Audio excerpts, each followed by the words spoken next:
Well, good morning, everybody. Time now for our weekly Berkshire Hathaway podcast.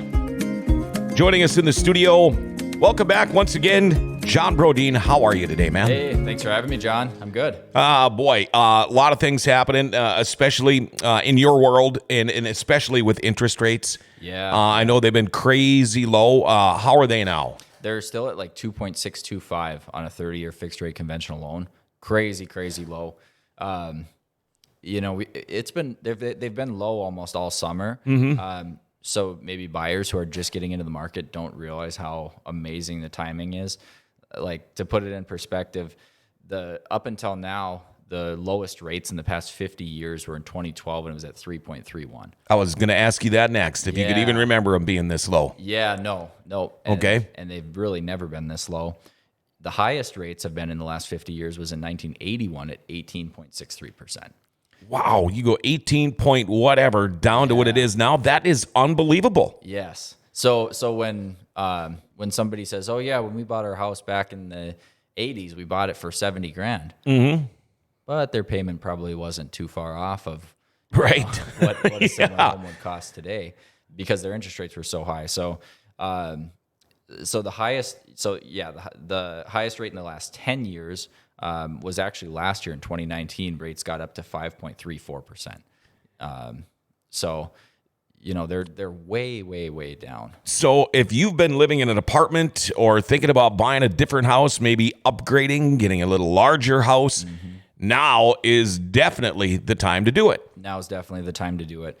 And some buyers, they might not even realize how, it's hard to put these interest rates into like a dollars and cents. So I did a couple calculations just to show you how much you actually save per year and per month with this sort of thing. So if you would have bought it when if you would have bought your home for $200,000 on a 30-year fixed rate conventional loan, put 3.5% down, and if you bought when interest rates were 5.34%, you would pay $553,000 in interest over the 30-year loan. Okay. On average, you're paying $64.84 per year in interest.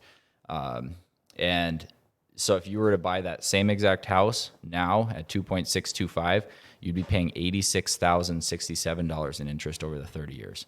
So less than half the amount of interest over the 30 years. And those are big numbers we're talking about. It's a lot of savings. You'd be saving $28.68 per year on average if you were doing a 30-year loan.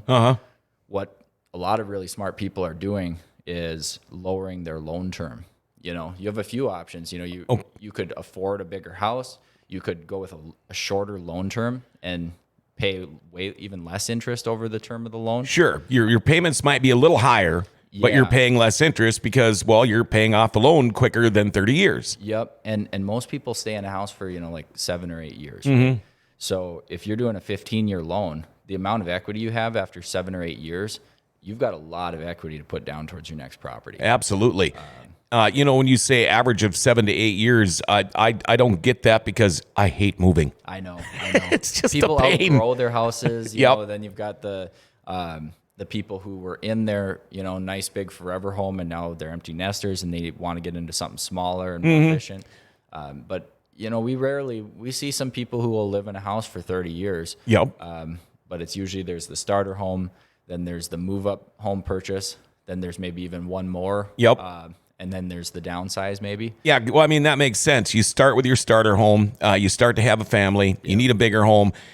Pretty soon you're an empty nester. Yeah. And pretty soon mowing the lawn, moving the snow, all gets to be a pain in the butt when you get a little bit older. Yeah. So then maybe you downsize, get something that's poured on slab. Exactly. No basement, easier to get around in. Maybe even get somebody to do your snow and your grass. There you go. That's one of the biggest things we see when you look at downsizing empty nesters is having no steps. That's it's something they want that to be the home that they stay in for the rest of their life. So they're planning ahead. They don't want to have to deal with Right.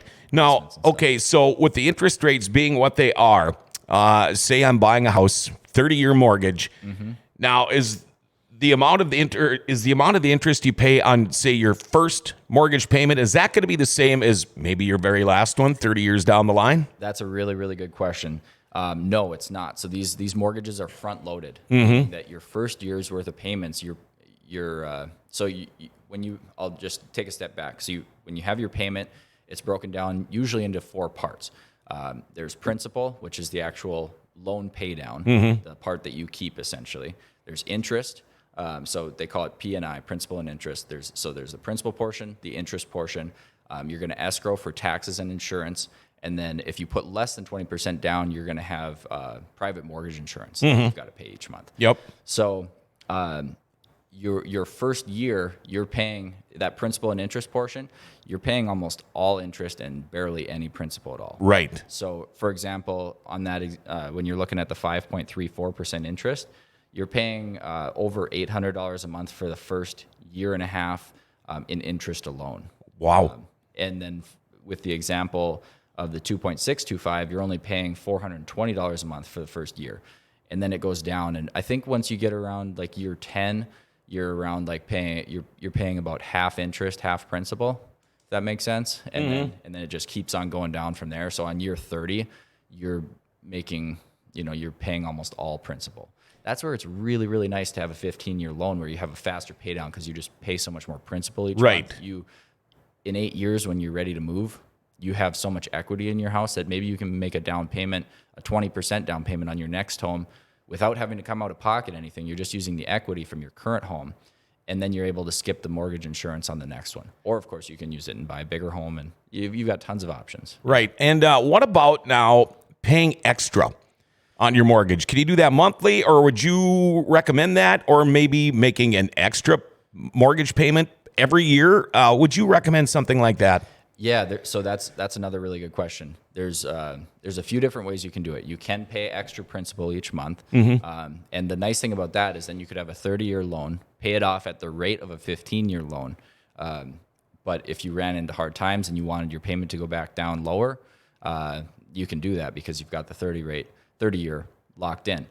One issue is a 30-year loan has a higher interest rate than a 15-year loan. So sure. That's the only risk you're taking by doing it that way. You're also running the risk that, it takes a little bit of discipline to set that up and put that extra in towards it that you don't have to.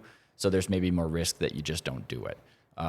Another way you can do it is, and this is something people would want to search out on their own, but paying biweekly instead of monthly. I know if you make your mortgage payment biweekly and if you get paid biweekly, once every 2 weeks, you shave years off your loan. Oh, yeah. By doing that.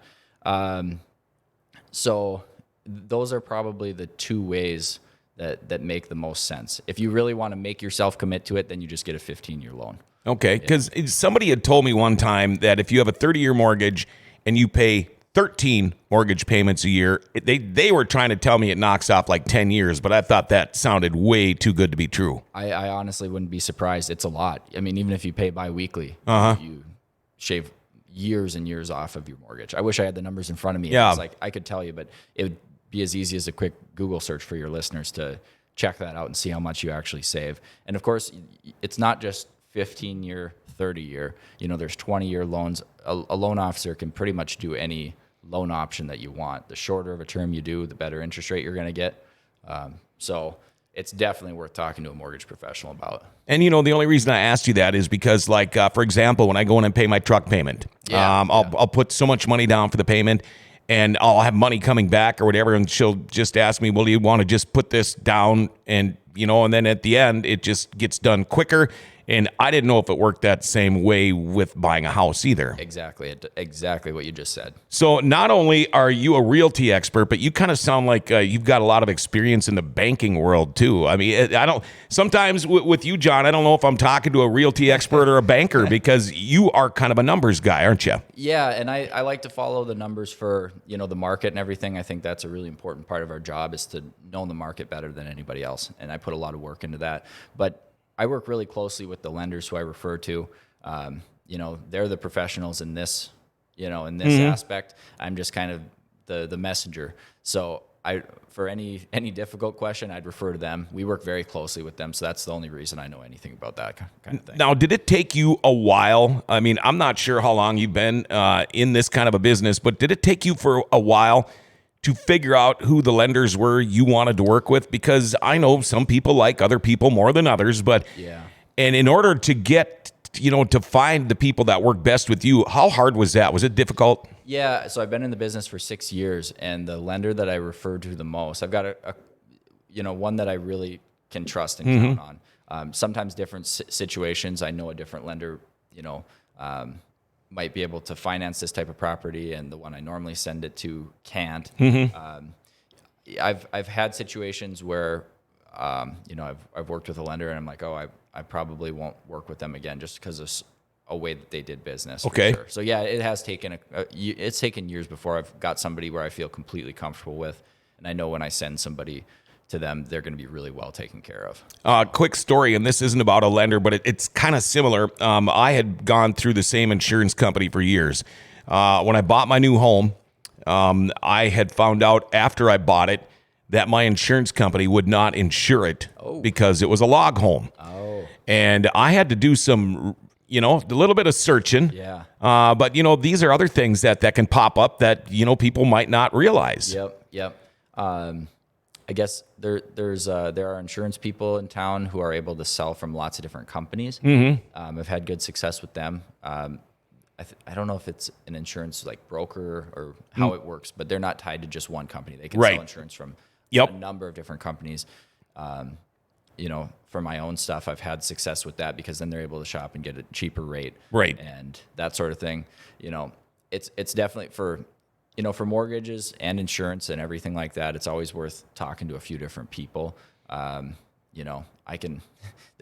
If anybody has questions on that, I can point them in the direction of a few people that I for sure trust. Are you showing a lot of houses? Are a lot of houses available right now? I've been showing a lot of houses, but no, there are still it's still pretty limited inventory. It is. Yeah. I mean, activity is slowing a little bit. I guess we're getting close to the end of August, so I'll do my next. If people want to follow my Facebook page, John Brody and Berkshire Hathaway Realtor, I believe it's called. Okay. I'll have that market update out at the end of August here to see how this month was. I'm assuming it's fair to assume that that activity is probably a lot lower for the month of August than it was for June and July. That's just the way it kind of goes. Okay, and that doesn't really, it seems like that shouldn't make sense with the interest rates being what they are. Maybe people are holding on to their houses, or maybe they just can't build them fast enough. But Yeah. man, I mean, wouldn't it be nice if there was 1,000 homes for sale right now? Because at these interest rates, you can't go wrong. Yeah. It's part of, it's just those two factors together make for a very hot market. Not that the activity is way down this month. So there's been limited inventory all year. I think a lot of people who were maybe on the fence about selling this spring decided not to because of coronavirus. So Sure. Now you've got fewer homes for sale. June was a really, really busy month. It was a record month in the past 2 years. Oh, wow. For activity, so a number of pendings that went through. July was also really good. We beat last year with July, I'm pretty sure, but it was still less than June. So June was probably our peak month, and it's probably slowly gone down since then. But August is still going to be a busier month than say October or November. Sure. Somebody wants to buy a home, wants to sell a home, and they want to get a hold of John Brodeen. How do they do that, John? Yeah, they just reach out to me, 701-213-5428. Call or text. That's my cell phone number. Even if you're a couple years out and you just want to ask a few questions and you want to get a feel for things, give me a call. I just love to talk about real estate and answer questions. Yeah, you do, don't you? I do. Yeah, you can tell. No way. Anything else you want to hit on here before we cut you loose? I know you got a busy day today. Well, if anybody's listening, so this is a kind of a specific type of buyer. There's people out there who are looking for something in a very nice neighborhood that needs a little bit of cosmetic fixing up and is going to have a lot of potential after you fix it up. I've got one coming today. That's a 2-story. It's going to be hitting the market today. 2-story home, over 3,000 square feet, 2-stall attached garage on Westfall Creek Court. So if you're not familiar with that, it's a very nice street, nice neighborhood in general. It's going to be for $255. Oh. And by my estimations, it's got a lot of potential Yeah. after if you were to give it some cosmetic. And when you talk about cosmetic, I'm guessing a lot of this stuff is something, if you're halfway handy, you could maybe do a lot of this on your own? Yes. Yep. A lot of painting, a lot of carpet, rip down some wallpaper. The easy The stuff. house actually has a pretty nice kitchen. It's got a lot of the siding and roof are both good.